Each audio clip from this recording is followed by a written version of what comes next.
ang tagapagtanggol ng Sierra Madre.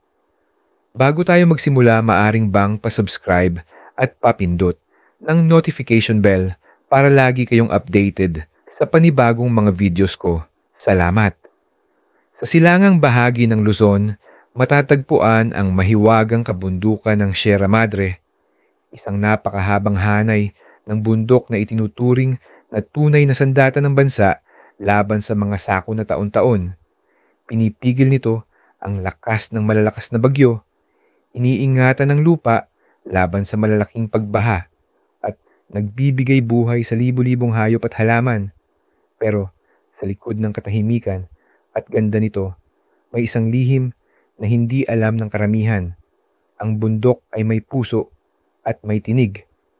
Isang batang mahilig sa kalikasan ang kasama ng kanyang lola papunta sa paanan ng Sierra Madre plano nilang mangolekta ng impormasyon para sa proyekto tungkol sa kalikasan. Habang umaakyat sa maliit na daanan, kapansin-pansin ang kakaibang katahimikan, walang huni ng ibon, walang kaluskos, walang ihip ng hangin. Para bang nakahinga ng malalim ang buong kagubatan. At may pinipigil sabihin, "Lola, parang may mali," sabi ng bata. Ngumiti ang lola, pero halatang may pag-aalala. Kapag masyadong tahimik ang bundok, may gustong ipahiwatig. Habang tumitingin-tingin ang bata sa paligid, may narinig siyang malambot na boses. Hindi tao, hindi hayop. Parang hangin na humihikbi. Hindi niya pinansin noong una, pero lumalakas ito. Parang tinatawag siya. Dinala siya ng kanyang mga paa, papasok sa mas masukal na parte ng kagubatan, at doon niya nakita ang isang kakaibang puno. Napakalaki, napakatanda, at tila may sariling liwanag.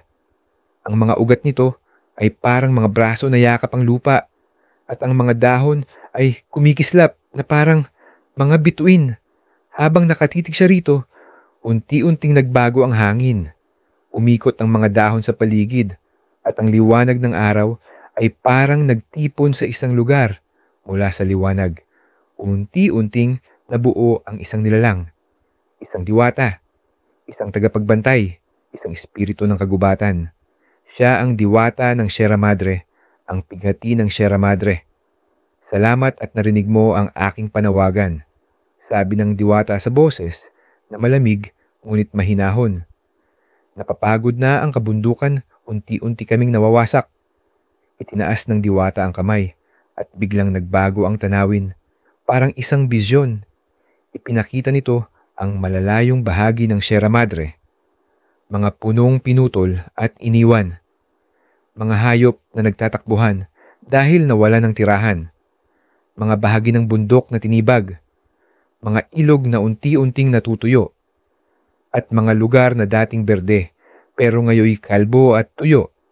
Kapag tuluyang nanghina ang Sierra Madre, sabi ng diwata, lalakas ang mga bagyo, tataas ang mga baha. Mawawala ang tahanan ng libu-libong nilalang. Tumulo ang luha ng diwata at bawat patak ay nagiging usok na naglalaho sa lupa. Ang binhi ng pag-asa, iniabot ng diwata ang isang kakaibang binhi. Maliit ito, pero kumikislap na parang may sariling buhay.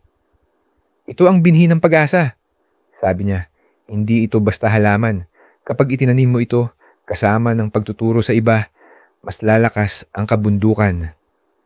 Hindi pa man alam ng bata, ngunit ang binhing iyon ay simbolo ng pagsisimula ng bagong pag-asa para sa buong kabundukan. Pagsisimula ng pagbabago.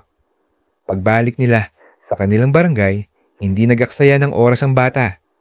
Nag-organisa siya ng tree planting community cleanup, kalikasan awareness sessions, pagtuturo sa mga bata tungkol sa kahalagahan ng Sierra Madre. Hindi agad naniwala ang lahat.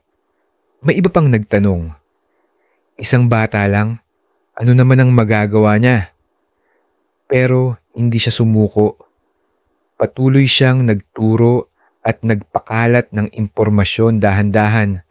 May mga sumali. Naging inspirasyon siya sa iba. Ang malakas na bagyo.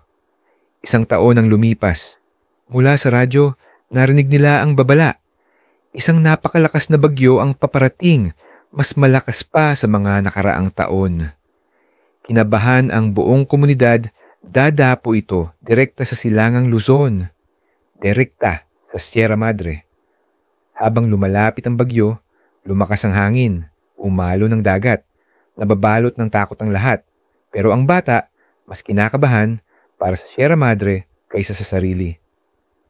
Lola, kaya pa kaya ng bundok? Hindi sumagot ang lola. Tumingin lang siya sa direksyon ng kabundukan, ang laban ng Sierra Madre. Pagsapit ng gabi, dumating ang bagyo. Nanginig ang mga bubong. Nagliyab ang langit sa kidlat. Umuga ang lupa sa lakas ng hangin.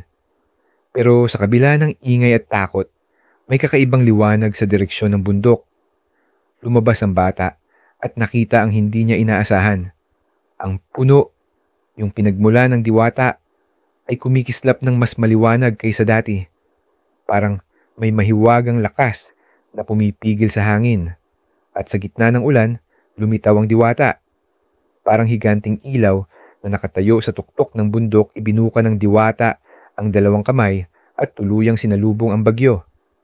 Ang Sierra Madre ay muling tumayo, malakas, matatag at matapang.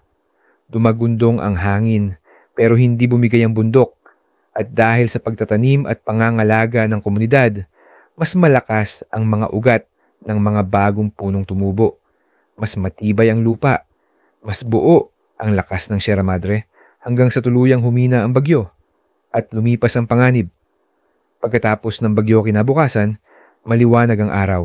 Lumakad ang bata papunta sa paanan ng kabundukan at doon niya nakita ang diwata, pagod, ngunit nakangiti. Dahil sa iyo, sabi nito, naging mas matatag ang Sierra Madre. Hindi pa tapos ang laban, ngunit muli kaming nabigyan ng lakas. Umiti ang diwata bago ito tuluyang naglaho, ngunit naiwan ang liwanag sa paligid ng matandang puno. Isang paalala na kahit maliit ang isang tao, kayang gumawa ng malaking bagay kapag ang puso ay para sa kalikasan. Mula noon, ang bata at ang buong komunidad ay patuloy na nagligtas, nag-alaga at nagbabantay sa Sierra Madre. At hanggang ngayon, tuwing may bagyo, hindi lang bundok ang humaharang, kundi ang lakas ng mga taong nagmamalasakit Sierra Madre. Hindi lamang isang bundok, kundi isang buhay na tagapagtanggol. Please hit the subscribe button. Thank you for listening to Miss Syra's story.